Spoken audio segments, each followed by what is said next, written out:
Fall protection is a critical aspect of safety management on construction sites. The construction industry is inherently hazardous, with workers often operating at significant heights and engaging in tasks that expose them to the risk of falling. Falls are among the leading causes of fatalities and injuries in the construction sector. We will explore the importance of fall protection on construction sites, examining the regulatory framework, best practices for fall prevention, the impact of falls on workers and employers, and strategies for improving safety standards. The regulatory framework for fall protection. Occupational Safety and Health Administration, OSHA standards. The Occupational Safety and Health Administration, OSHA, is the primary regulatory body responsible for ensuring workplace safety in the United States. OSHA's regulations for fall protection are outlined in 29 CFR 1926 Subpart M, which mandates that employers must provide fall protection systems when workers are exposed to fall hazards. These regulations apply to various construction activities, including roofing, scaffolding, and steel erection. International standards. Other countries have similar regulatory frameworks. For example, the European Union's Directive 2001/45/EC outlines requirements for the use of work equipment for temporary work at heights, emphasizing the importance of risk assessments and preventive measures. The Canadian Centre for Occupational Health and Safety, CEOHHS, also provides guidelines for fall protection, requiring employers to implement comprehensive safety programs. Compliance and enforcement. Compliance with these regulations is crucial for preventing falls and ensuring worker safety.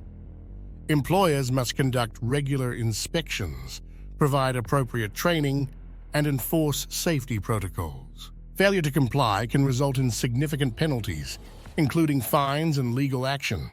More importantly, non-compliance can lead to severe injuries or fatalities, underscoring the critical need for adherence to safety standards. The impact of falls on construction sites. Worker safety and health.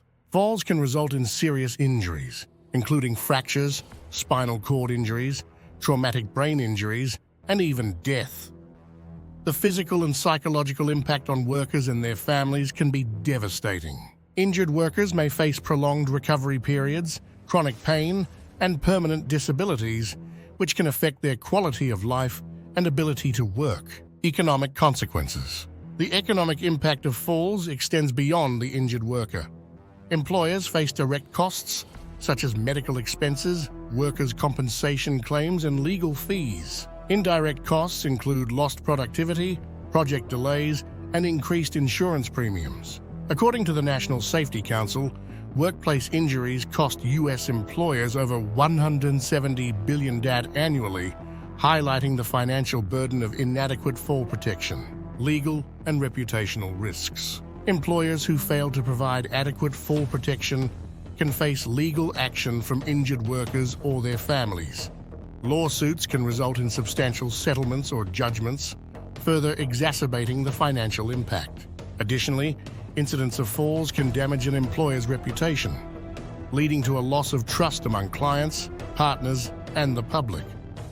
Maintaining a strong safety record is essential for business success and sustainability. Best practices for fall prevention. Risk assessment and planning. Effective fall prevention begins with a thorough risk assessment. Employers must identify potential fall hazards and evaluate the severity of risks associated with each task.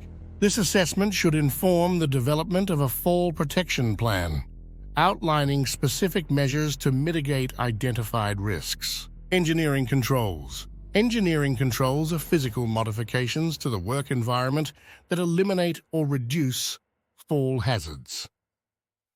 Examples include guardrails, safety nets, and scaffolding systems. These controls are preferred because they provide a passive form of protection, reducing the reliance on worker behavior and compliance. Administrative controls. Administrative controls involve changes to work practices and procedures to enhance safety.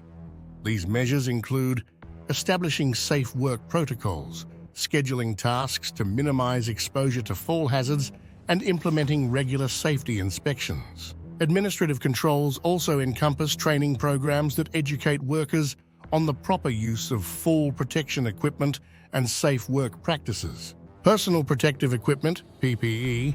When engineering and administrative controls are insufficient, personal protective equipment, PPE, becomes essential. PPE for fall protection includes harnesses, lanyards, and anchor points. Employers must ensure that PPE is properly maintained, regularly inspected, and correctly used by workers.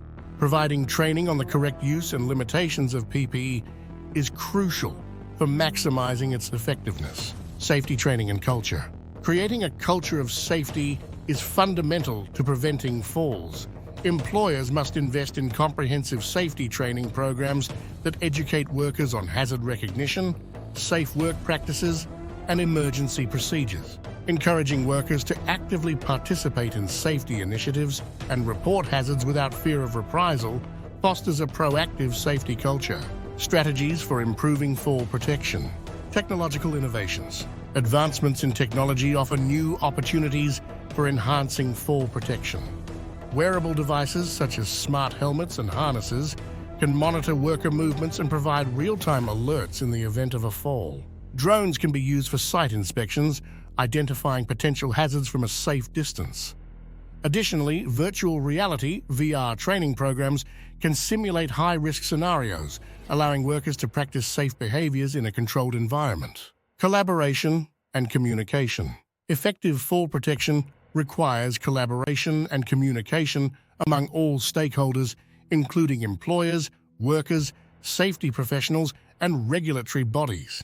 Regular safety meetings, toolbox talks, and open lines of communication ensure that safety concerns are promptly addressed and that everyone is aware of their roles and responsibilities.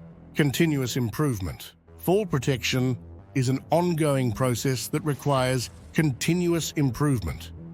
Employers should regularly review and update their fall protection plans based on feedback from workers, incident reports, and changes in regulations. Conducting post-incident analyses helps identify root causes and implement corrective actions to prevent future occurrences. Leadership and commitment. Leadership commitment is essential for fostering a safety-oriented culture. Employers must demonstrate a genuine commitment to worker safety by allocating sufficient resources, prioritizing safety initiatives, and leading by example. When workers see that their leaders value safety, they are more likely to adopt safe behaviors and attitudes. Case studies and real-world examples. Case study: the Big Dig Project. The Big Dig Project in Boston, Massachusetts, is an example of how comprehensive fall protection measures can prevent accidents. The project involved significant work at heights, including the construction of tunnels and bridges. By implementing stringent safety protocols, including the use of guardrails, safety nets, and fall arrest systems, the project maintained a relatively low incidence of fall-related injuries despite its complexity and scale. Case study: New York City high-rise construction. New York City's high-rise construction projects present unique challenges due to their height and density. The city has implemented rigorous fall protection regulations, including mandatory safety training for workers and strict enforcement of safety standards. These measures have significantly reduced the number of fall-related incidents, demonstrating the effectiveness of a robust regulatory framework combined with proactive safety management. Lessons learned from incidents. Analyzing incidents where fall protection failed provides valuable insights into improving safety practices. For instance, the collapse of a scaffold in Raleigh, North Carolina in 2015 resulted in 3 fatalities and several injuries. Investigations revealed that inadequate scaffold design, lack of proper inspections, and insufficient training contributed to the incident. These findings underscore the importance of comprehensive safety planning, regular inspections, and continuous training. Conclusion: fall protection is a critical aspect of construction site safety, with significant implications for worker health, economic stability, and legal compliance. By adhering to regulatory standards, implementing best practices, and fostering a culture of safety, Employers can prevent falls and protect their workers. Continuous improvement, technological innovation, and strong leadership commitment are essential for advancing fall protection measures and ensuring a safer working environment in the construction industry. The importance of fall protection cannot be overstated, as it is fundamental to safeguarding the lives and well-being of construction workers. If you have a safety topic you would like covered, let me know in the comments. Be sure to like and subscribe. Stay safe.